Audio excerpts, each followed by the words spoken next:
दोस्तों अस्सलाम वालेकुम वरहमतुल्लाहि वबरकातुहू। दोस्तों आज हम ऐसा वीडियो लेकर आए हैं, एक ऐसे मौलाना साहब का वीडियो लेकर आए हैं जिन्होंने पहलगाम हमले पर अपना बयान दिया है। माशाअल्लाह बहुत ही खूब उन्होंने अपना अंदाज से बयान दिया है। क्या खूब कहा उन्होंने कि वो इस्लाम नहीं जहाँ आतंक फैले, इस्लाम तो वो है जहाँ इंसानियत फैले। अगर इस्लाम में किसी ने एक का कत्ल किया या खून बहाया तो वो इंसान पूरी सारे इंसानियत को कत्ल किया।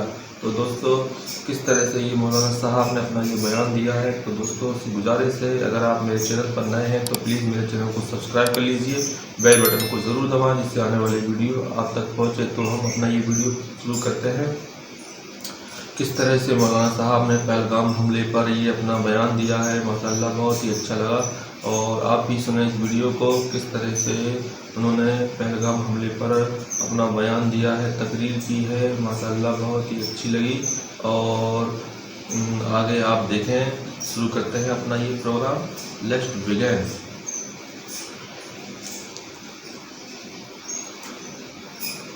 और अभी एक बड़ा हादसा कश्मीर में पहलगाम में हुआ। इतना बड़ा जुर्म उन जालिमों ने, आतंकवादियों ने किया, पूरी इंसानियत को शर्मसार कर दिया। पूरी इंसानियत का कत्ल है, क्योंकि हमारा मजहब इस्लाम कहता है किसी भी इंसान का, एक इंसान का नाहक कत्ल पूरी इंसानियत का कहता है कि एक पूरी इंसानियत का कत्ल है। किया तो पूरी इंसानियत जानते हैं आप, किया। ये जो जालिम हैं, ये जो आतंकवादी हैं, इनका कोई धर्म और मजहब नहीं होता है, बयान दिया है कोई धर्म मजहब नहीं। आप जानते हैं साजिश ऐसी की गई मजहब और धर्म कि लोगों से उनका जो है मजहब पूछा गया, सिर्फ इसलिए कि मुल्क में नफरत का माहौल और फैले, इख्तिलाफ और हो, मुल्क के टुकड़े टुकड़े हो जाएं। मगर वो जालिम याद रखें, आतंकवाद के खिलाफ पूरे मुस्लिम तमाम के तमाम मुत्तहिद हैं। हर किसी ने किसी भी कीमत पर बर्दाश्त न किया जाएगा। हम हिंदुस्तान की सरकार से बड़ी मोहब्बत और जिम्मेदारी के साथ गुजारिश करते हैं, इन जालिम आतंकवादियों को जल्द से जल्द गिरफ्तार करें और ऐसी दर्दनाक सजा दें कि किसी जालिम के अंदर इतनी हिम्मत और जुर्रत न हो कि हमारे मुल्क में फसाद बर्पा करने की कोशिश करे। याद रखिए, आतंकवादियों का कोई धर्म और मजहब नहीं होता। हमारा मजहब इस्लाम हमें इंसानियत सिखाता है, और जिन्होंने ये काम किया उन्होंने पूरी इंसानियत को शर्मसार कर दिया है। जहां आतंकवाद है वहां इस्लाम नहीं, और जहां इस्लाम है वहां आतंकवाद नहीं। हम कड़ी निंदा करते हैं सख्त लहजे में ऐसे लोगों की मजम्मत, और पूरे मुल्क हिंदुस्तान के मुसलमानों से ये गुजारिश करते हैं कि इनका हर तरह से बाइकाट होना चाहिए, और मुल्क हिंदुस्तान की हुकूमत से ये गुजारिश करते हैं कि जल्द से जल्द ऐसे लोगों को गिरफ्तार करें और कड़ी से कड़ी सजा दें, ताकि हमारे मुल्क में कभी भी इस तरह का माहौल पैदा ना हो। आज फैसले सियासी पावर की बुनियाद पर होते हैं। फैसला कोई भी हो, चाहे मस्जिद का, मदरसे का, खानका का।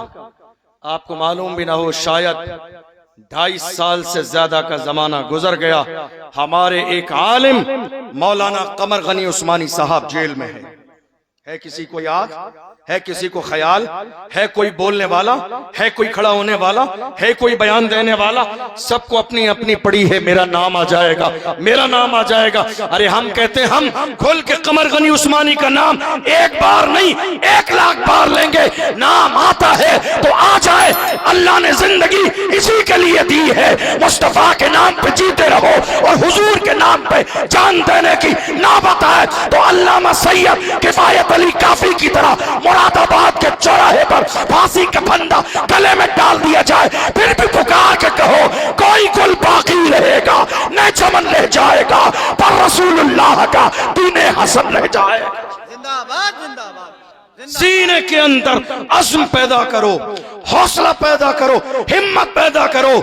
ताजुश शरिया ने इसीलिए कहा, जिंदगी ये नहीं है किसी के लिए, जिंदगी है नबी की, नबी के लिए। सुभान अल्लाह। ये जो इज्जत के साथ हम कुर्सी पर बैठे हैं ना, ये कुर्सी बाप दादा की निस्बत की वजह से नहीं मिली है, या रसूल अल्लाह, ये नाज ये अंदाज हमारे नहीं होते, झोली में अगर टुकड़े तुम्हारे नहीं होते, मिलती ना अगर भीख हुजूर आपके दर से, इस ठाट से मंगतों के गुजारे नहीं होते, बेदाम ही बिक जाए ये बाजार नबी में, इस शान के सौदे में खसारे नहीं होते, जब तक के मदीने से इशारे नहीं होते, रोशन कभी किस्मत के सितारे नहीं होते। ये सारी शान और शौकत अल्लाह ने मुस्तफा के सदक़े में दी है। आज मैं अपने जवानों से कहना चाहता हूं, जबानी तौर पर आशिक नहीं, हकीकी माना में हुजूर के आशिक बने, सच्चे आशिक बने। और आपको मालूम है आशिक कैसा होता है? आप गुनाह नहीं छोड़ पा रहे हैं, जो गुनाह कर रहा है वो गुनाह नहीं छोड़ रहा, कहता नहीं साहब हमसे गुनाह नहीं छूटता है, आपसे गुनाह नहीं छूटता है। आशिकों ने महबूब के लिए दुनिया छोड़ दी है। ये इश्क का लेवल है, ये इश्क की कंडीशन है, इश्क में दुनिया छोड़ दी है। आप कहते हो मुझसे गुनाह नहीं छूटता है, अगर आप दावा कर रही हैं, मैं एक लाइन की हदीस सुनाऊं आपको। रसूलुल्लाह के जमाने में इब्तिदाई दौर है, एक जानिसार आ गए, मसले का उस वक्त तक इल्म नहीं था या खबर नहीं पहुंची थी, हाथ में सोने की अंगूठी पहनकर, हालांकि मर्द के लिए सोना पहनना किसी भी कीमत पर जायज नहीं है, चांदी की 4.5 माशे से कम की एक नग वाली अंगूठी मर्द पहन सकता है, सोने की अंगूठी पहन कर आए। 2 तरह की हदीसें अल्लाह के महबूब ने, एक हदीस में है उंगली से उतारी नाराजगी की जुमले इरशाद फरमाए और अंगूठी फेंक दी। अल्लाह अकबर। मजलिस मुकम्मल हुई, अल्लाह के रसूल हुजरे आयशा सिद्दीका रज़ी अल्लाह ताला अन्हा में तशरीफ ले गई। मजलिस मुकम्मल होने लगी, लोग जाने लगे, वो शख्स भी उठा, उसने अंगूठी उठाई नहीं, देखा भी नहीं। लोगों ने कहा वो जाने वाले तेरी अंगूठी पड़ी है, तू इस्तेमाल न कर, ले जा, तेरे घर में काम आ जाएगी। सुनो इश्क किसे कहते हैं। आपके तो एक गुनाह नहीं छूटता, एक गलत काम नहीं छूटता। उस आशिक ने कहा था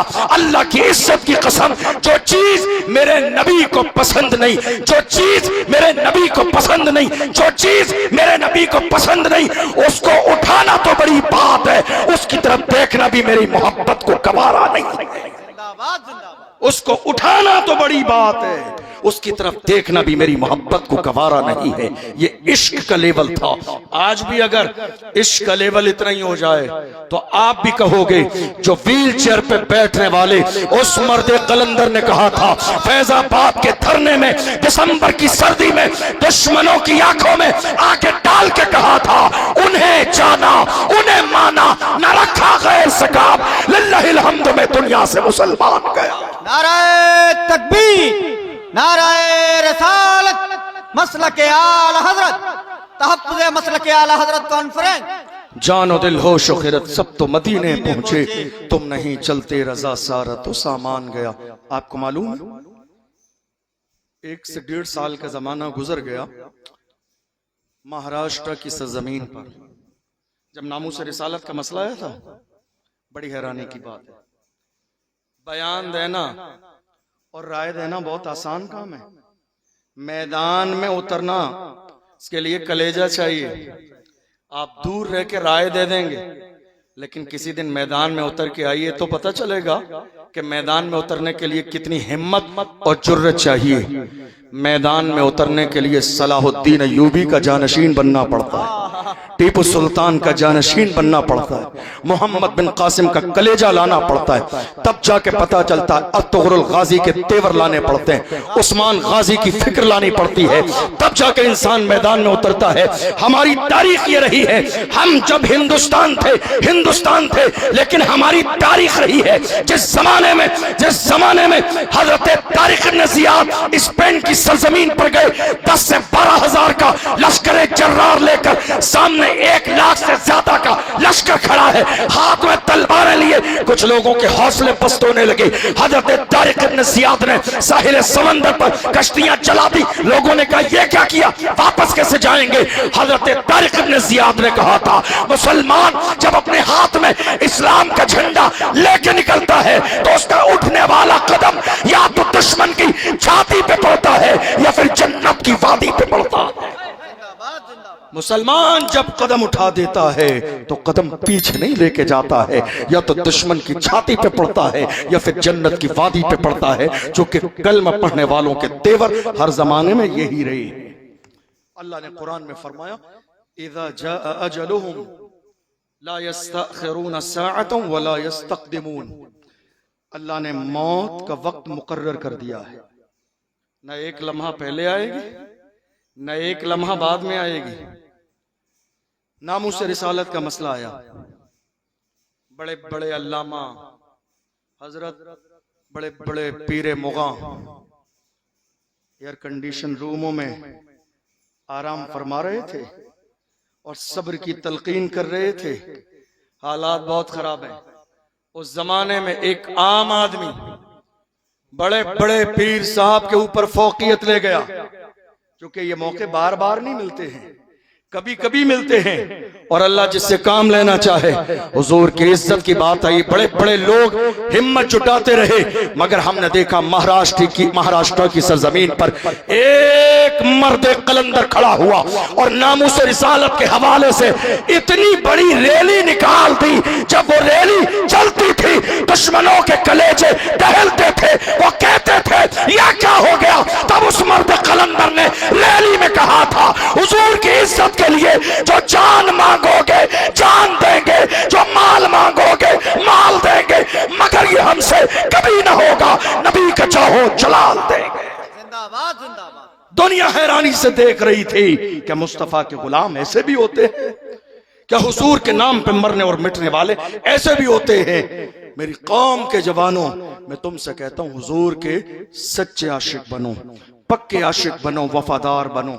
1 से 1.5 साल पहले की बात है, एक मसला आया, एक आखिरी बात सुन लीजिए। चलिए, एक मसला आया, हमारी एक बहन मुस्कान को कॉलेज से बाहर निकाल दिया गया। आपके जहन में है आपके जहन में? तो ये भी होगा कि निकालने की वजह क्या थी। उसको कहा गया कि अगर पढ़ना है और एग्जाम देना है तो हिजाब हटाना पड़ेगा। अल्लाह सलामत रखे उसके वालिदैन की तरबियत को, जिन्होंने तरबियत ऐसी की, उसने कहा डिग्री छोड़ना गवारा है, पर्दा छोड़ना गवारा नहीं है।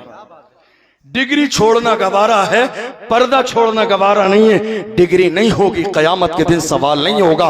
पर्दा छोड़ दिया तो मैं कयामत के मैदान में कनीज़े फातिमा बन के कैसे जाऊंगी, खातून जन्नत को चेहरा कैसे दिखाऊंगी। मेरी माएं बड़ी तादाद में इस जलसे में बैठी हुई हैं। बड़ी माजरत के साथ मैं अपनी माँ और बहनों से कहना चाहता हूँ, अल्लाह ने तुम्हें बाइज्जत बनाया है, तुम्हें मुअज़्ज़ज़ बनाया है, साहिब किरदार बनाया है। अपनी इज्जत के बारे में जरा गौर किया करें। ये दुनिया की औरियानियत और ये दुनिया के दिखावे कभी किसी को इज्जत की जिंदगी नहीं दिला सकते। एक औरत की जिंदगी का सबसे बड़ा हुस्न उसका पर्दा है, सबसे बड़ी उसकी सच्चाई उसका पर्दा है। जो औरत पर्दे की आधी आश बन जाएगी, कल कयामत के मैदान में कनीज़े फातिमा बन के चमकेगी। ये हमारी जिम्मेदारी है कि हमारे घर की औरतें पर्दे वाली रहें। बात ये हुई, मुस्कान ने कहा नहीं, छोड़ना गवारा है लेकिन पर्दा नहीं। आपको मालूम है यह मसला कई दिन चला। मेरी कौम के लोगों के सर उस वक्त पूरे मुल्क में शर्म से झुक गए। आप कहेंगे क्यों? क्योंकि हमारे पास कोई ऐसा कॉलेज नहीं था जिसको हम बदल बना के पेश करते और कहते मुस्कान पर्दे वाला कॉलेज फला जगह है, आप आइए। उस जमाने में मेरी कौम ने यह नारा लगाया, 1 साल नहीं गुजरेगी, हम हर शहर के अंदर एक स्कूल बना देंगे, कॉलेज बनाएंगे बेटियों के लिए। 1.5 साल गुजर गई, कुछ बना? 1.5 साल का जमाना गुजर गया, कुछ बना? मैंने कुरान की आयत पढ़ी थी, इन्नल्लाह ला युगय्यिरु मा बिकौमिन हत्ता युगय्यिरु मा बिअनफुसिहिम। खुदा ने आज तक उस कौम की हालत नहीं बदली, न हो एहसास जिनको अपनी हालत खुद बदलने का। आप जब तक अपने हालात बदलने के बारे में नहीं सोचेंगे, आपकी हालत कभी नहीं बदलेगी। आप जानते हैं क्या मुसलमान गरीब है? नहीं। क्या परेशान है? नहीं। क्या मुसलमान कमजोर है? नहीं। मुसलमानों की गरीबी देखनी है।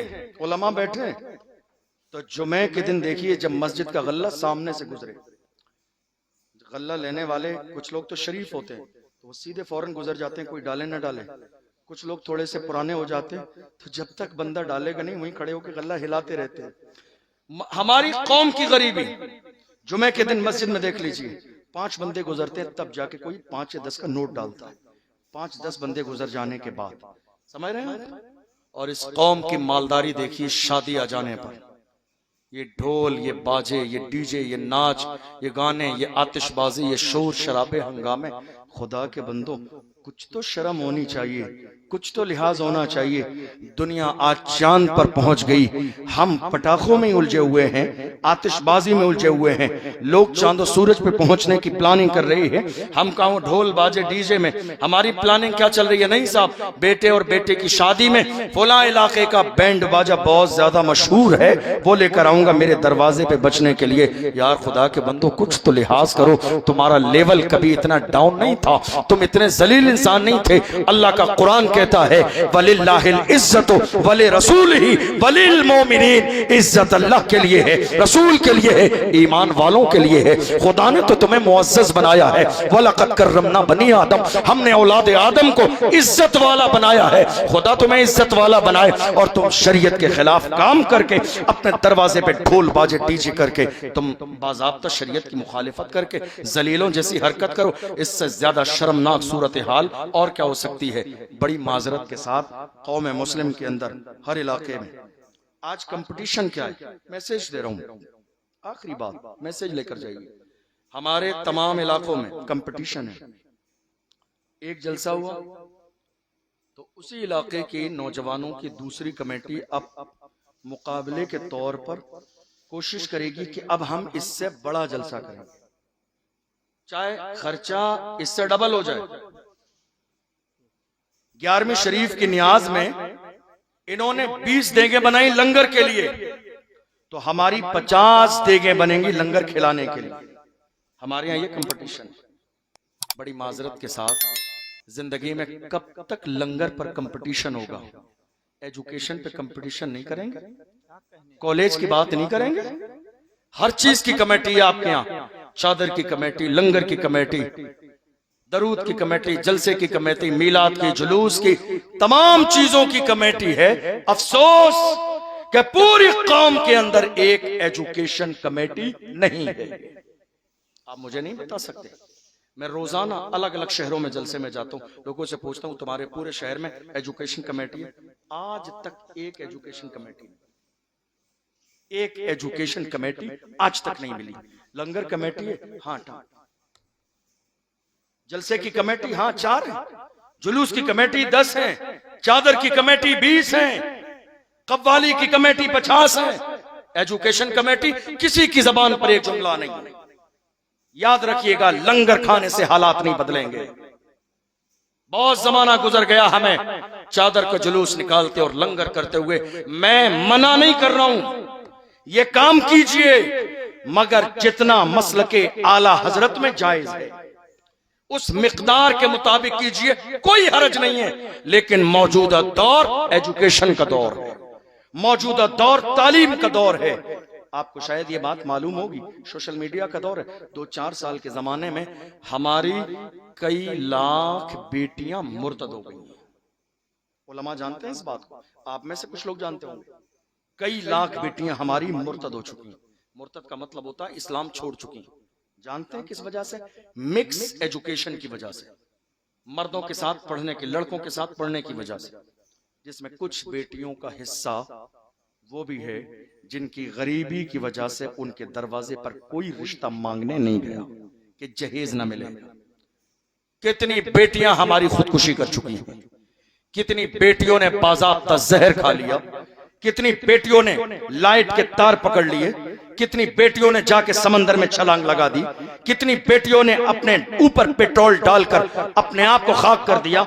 जब उनके घर वालों से पूछा गया तो पता चला बेटी की उम्र 40 साल हो चुकी थी, बाप रक्षा चलाने वाला था। पूरे समाज में से कोई एक बंदा भी उसके दरवाजे पर रिश्ता लेके नहीं आया कि न लंबी बारात होगी न जहेज मिलेगा। मेरी कौम के जवानों, याद रखिएगा, इस्लाम में कहीं भी जहेज का तस्वुर नहीं है।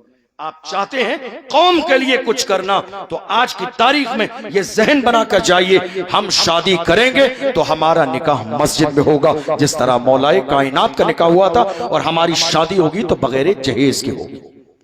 इस्लाम में कोई जहेज की गुंजाइश नहीं। इस जहेज की बुनियाद पर आज कितने गरीबों की बेटियों की उम्र 40 साल हो गई, 50 साल हो गई, कोई उनके दरवाजे पे आने वाला नहीं है। मेरे नबी की ऐसी हदीस, उन उलमा से आप कल तस्दीक कर लीजिएगा, हुजूर की हदीस किताबें उठा लीजिए। अगर आप किताबुन निकाह पढ़ेंगे और बाबुन निकाह पढ़ेंगे, जितनी भी स्याह सत्ता की हदीस हैं आप पढ़ लीजिए। हुजूर ने यहां तक इरशाद फरमाया, जिसने किसी औरत से शादी दौलत की बुनियाद पर की, अल्लाह उसे और ज्यादा मोहताज कर देगा। हदीस है ये हदीस है, आप उलमा से तहकीक कर लें। किसी औरत से इस बुनियाद पर शादी की कि अल्लाह उसे और ज्यादा मोहताज कर देगा अगर दौलत की बुनियाद पर शादी की। इसलिए जवानों, अपने सीने में हुजूर का इश्क पैदा करें, सच्चे वफादार बने, मुल्क के हालात का जायजा लें, मुल्क के कानून के दायरे में रहकर हमेशा कदम उठाएं। तो दोस्तों, देखा आपने किस तरह से मौलाना साहब ने अपनी तकरीर में पहलगाम पर अपना बयान दिया है और इस्लाम पर भी बयान दिया है। तो हमें तो बहुत ही अच्छा लगा। आपको कैसा लगा हमारा ये वीडियो? तो दोस्तों से गुजारिश है, अगर आपको हमारा ये वीडियो पसंद आया है तो प्लीज़ लाइक कर दीजिए, दोस्तों को शेयर कर दीजिए, और अगर आप नए हैं तो प्लीज़ मेरे चैनल को सब्सक्राइब कर दीजिए, बेल बटन को ज़रूर दबाएँ जिससे आने वाले वीडियो आप तक पहुँचे। तो दोस्तों, हमें इजाज़त दीजिए, फिर अगली बार फिर दूसरी एक ऐसी वीडियो लेकर आएंगे जिससे हमारे इस्लाम पर और कई अच्छे बातें आपको सुनाएंगे, बताएंगे। तो देखते रहिए हमारा चैनल, इसका नाम है मेरा दीन मेरी जान। तो हमें इजाज़त दीजिए, खुदा हाफिज़।